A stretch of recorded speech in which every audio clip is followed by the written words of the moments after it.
Hello students, in this poem, I'll make you to understand the poem on children written by Khalil Gibran. The poem on children is based on children and parenting. It is a selection from the Prophet, one of his most popular works. Through this poem, he offers to guide parents on the essence of parenting with love and against their expectation.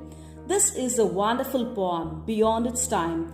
This poem should also be read for every parent and the society in general who are involved in bringing up children.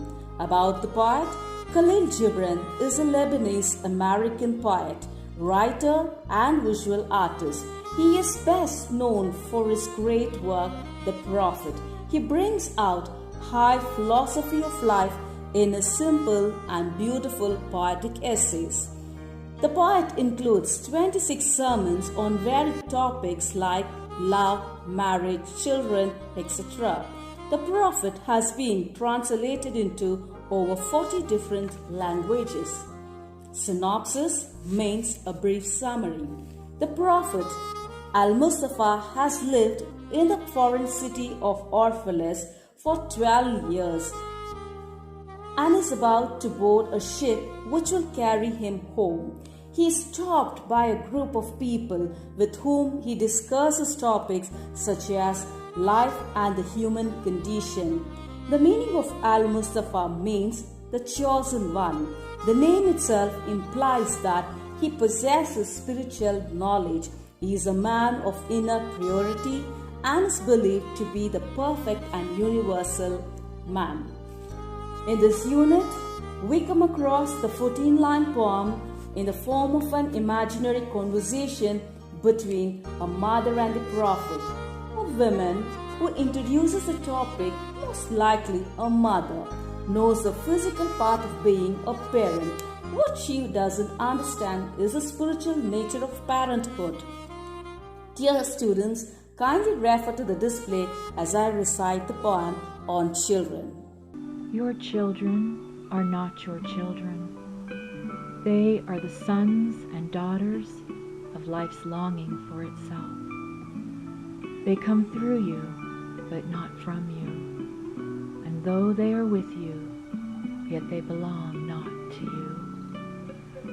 You may give them your love, but not your thoughts, for they have their own thoughts. You may house their bodies, but not their souls, for their souls dwell in the house of tomorrow, which you cannot visit, not even in your dreams. You may strive to be like them, but seek not to make them like you, for life goes not backward, nor tarries with yesterday. You are the bows from which your children as living arrows are sent forth.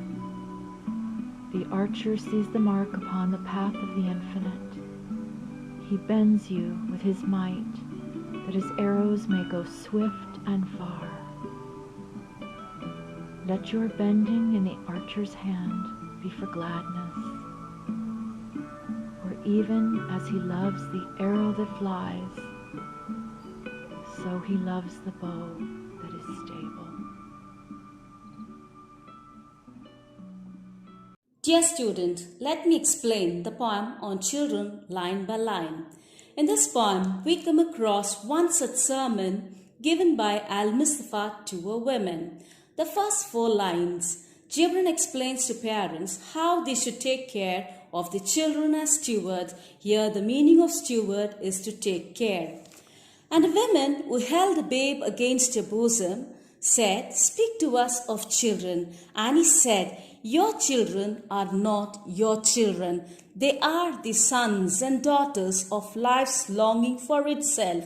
They come through you, but not from you. And though they are with you, yet they belong not to you." Here he explains, a woman who held the babe against her bosom requested the Prophet to speak to the people of children. And Al-Mustafa begins his sermon with the opening line, "Your children are not your children." He beautifully brings up the concept of life's creation and its aspiration. In this line, the prophet advises parents that children do not belong to their parents because they are the children of God in real sense. Gibran straightway tells the parents that they are not the owners of their children. In the next line, they are the sons and daughters of life's longing for itself. Here, in this line, Gibran argues that children are born as sons and daughters as life's longing for itself, because children have come to this earth due to their soul's own wish as sons and daughters, and so they have to be free to get whatever they long for in the past life. Here, life's longing for itself is a personification. It means it gives life's thought, and it tells us children come from nature. What brings children to the earth? It is life's longing for itself brings children to the earth. In the next two lines, the prophet addresses the parents. They come through you but not from you, and though they are with you, yet they belong not to you. In this line, Gibran's words are about possessiveness. Parents often exhibit regarding the children. Some parents fail to realize this. They have come through parents for a purpose of their own, and some of them are very different from their parents in thoughts, attitudes and wishes, etc. And the prophet says that they come through you but not from you. They are just biological means. Through parents give birth to their children, they do not own them. The next line, Gibran says, and though they are with you, yet they belong not to you. Here, it means the children stay with the parents, but they do not belong to them. In the next few lines, Gibran educates parents as to how they should treat the children. You may give them your love, but not your thoughts, for they have their own thoughts.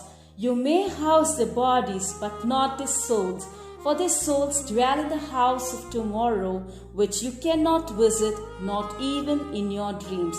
You may strive to be like them, but seek them not to make them like you, for life goes not backward, nor tarries with yesterday. In the line 5 and 6, Gibran mentions children are gifts from God.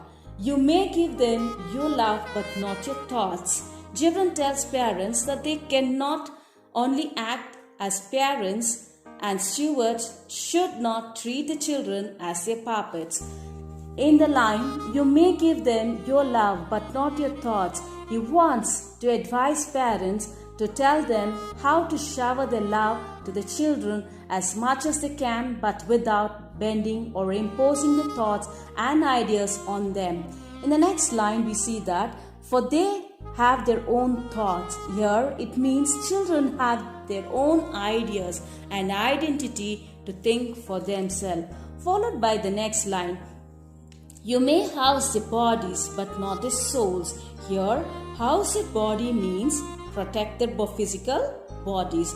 The prophet says that parents have a biological bond with children. As parents, they may protect the physical bodies, but parents can never ever bound the children's soul, as the thread of each soul is in the hands of God.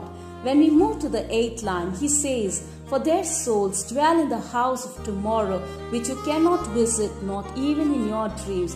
Gibran uses a figurative language, and he demonstrates how children are important as a member of future of the world. Here, their souls dwell in the house of tomorrow. It is a metaphor.